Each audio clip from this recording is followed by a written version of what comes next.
ndabasuhuje cyane abantu mukunda kunkurikira muri benshi haba mu Rwanda cyangwa hanze y'u Rwanda. Ndabasuhuje cyane abantu batuye muri Afrika, mbese abantu bose mukunda kunkurikira muri benshi ndabasuhuje cyane.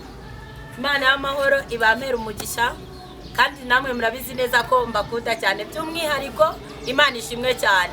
By'umwihariko muri uyu mwaka tugiye uyu mwaka ugiye kurangira, turashimye Imana ko yabarinze. Hari abagize ikibazo, waba uri mu bitaro, waba uri urwaye mu bitaro, waba utameze neza, waba wapfishije, hanyuma mu bintu byose tujye dushima Imana, kubera ko Imana yagize gute, yaraturinze. Icubahiro ni kibi cy'Imana. Uyu mwanya rero tugiye gufatanya isengesho, dusenge tubwire Imana ngo Mana waraturinze muri uyu mwaka.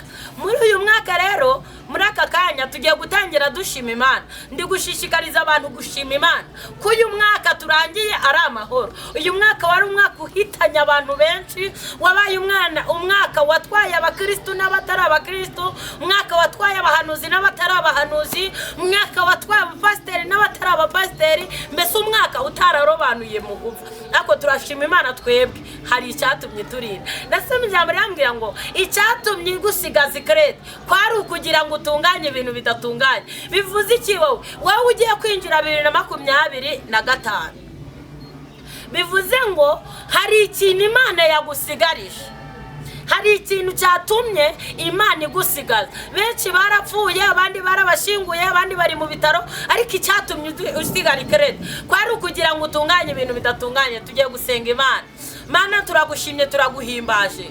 Uri intwari mu magambo, wowe wasezeranyije kurinda, waraturinze. Abandi nabo nubwo bari muri gereza ariko baracahumeka, bandi bari mu bitaro ariko baracari bazima. Turagushimye kuri Imana ivuga bikaba, turagushimye kuri Imana itameze nk'umuntu utarinda ijambo rye, ahubwo uri Imana irinda ijambo ryawe. Icubahiro ni kibi cyawe. Muri aya masaha rero, muri uyu mwaka tugiye kumva ijambo ryawe, nyemerera ridukomeze imitima yacu, iribi ryo kudusenya imitima, ubwo ribi ryo kutwubaka, kubera kuri Imana ishoboye byose. Icubahiro kibi cyawe mu izina rya Yesu Kristo, amen. Tugiye gusoma ijambo ry'Imana. Turasanga muri Yesaya 59 umurongo wa 1 aravuze ngo dore ukuboko k'Uwiteka ntikwaheze ngo kunanirwe gukiza, n'ugutwi kwe ntikwapfuye ngo ananirwe kumva ibyacu. Amen. Imana ishimwe cyane, kandi Imana y'amahoro ihabwa icubahiro. Biratubwiye ngo dore ukuboko k'Uwiteka ntago kwaheze ngo kunanirwe gukora, kandi ugutwi kwe ntago kwapfuye ngo kunanirwe kumva ibyacu. Sorry muraza yavuze ngo dore ukuboko k'Uwiteka ntabwo kwaheze ngo kunanirwe gukora, kandi ugutwi kwe ntabwo kwapfuye ngo kunanirwe kumva ibyacu. Ahubwo kwizera kwawe kugeze he? Muri iyi minsi abantu benshi twatakaje ibyiringiro, twatakaje kwizera, ntabwo tucumva ko Imana ishoboye byose, ahubwo dusigaye twumva ko abantu ari bo bashoboye. Ndagira ngo nkubwire ngo aho imbaraga z'abantu zirangiriye n'imbaraga z'Imana zitangiriye. Niba imbaraga zawe zirangiye, ukumva ko ibyawe byose byarangiye, ahubwo hari imbaraga z'Imana hejuru y'abami n'abatwari, hejuru y'abakomeye, hejuru y'imiryango yawe hari imbaraga z'Imana. Imana ishimwe cyane. Maze iminsi Imana iri kuvugana nanjye, iri kumbwira ngo hari ibyo igiye gukora idaciye mu bantu bakomeye. Undi hari ibintu Imana igomba gukora bwihishwa, idacishije mu bahanuzi, idacishije mu bapasiteri, nta muntu n'umwe icishijemo. Hari ibyo Imana igiye gukora, ahubwo wakwibaza ngo ni ibiki Imana igiye gukora. Hari ibyo Imana igiye gukora nta muntu igishije inama.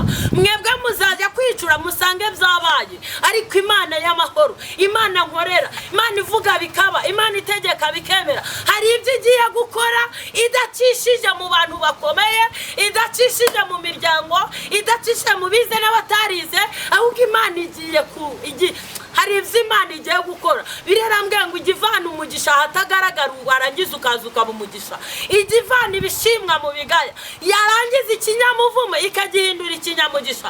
Nagira ngo nkubwire ngo muri uyu mwaka tugiye gutangira, hari ibintu Imana igiye gukora idacishije mu miryango, idacishije mu bantu, nta muntu n'umwe bwigishije inama. Tugiye gusenga Imana, tuyibwira ngo Mana, muri ibyo bintu ugiye gukora hari ibitangaza ugiye gukorera abantu bawe, kandi ibyo bitangaza bizavamo kugushima. Izina ry'Imana ihabwe icubahiro. Tugiye gusenga Imana. Mana mu izina rya Yesu Kristo, Mana ivuga bikaba, yategeka bigakomera.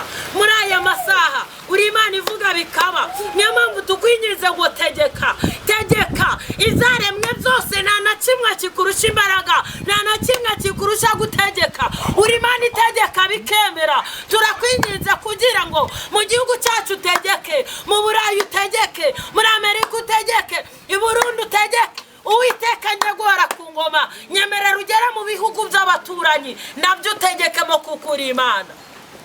Uri Imana itegeka itabashije imiryango, nta muntu n'umwe ugisha inama uretse kumva ko ibintu wabitegetse. Rero utegeka mu buzima bwacu, tegeka mu gihugu cyacu, utegeke mu bashumba bacu, tegeke mu bapasiteri, mu matorero utegeke, kubera kuri Imana ishoboye byose. Turagushimiye kuri Imana ikwiye gutegeka, kandi uraza vuzanye ingororano kugira ngo buri mwese umugororere ibikwiriye n'ibyo yakoze. Urarufura omega, uritangira ukaba n'iherezo. Icyubahiro n'ikibi cyawe. Urakoze kuri Imana mva gusenga mu izina rya Yesu Kristo.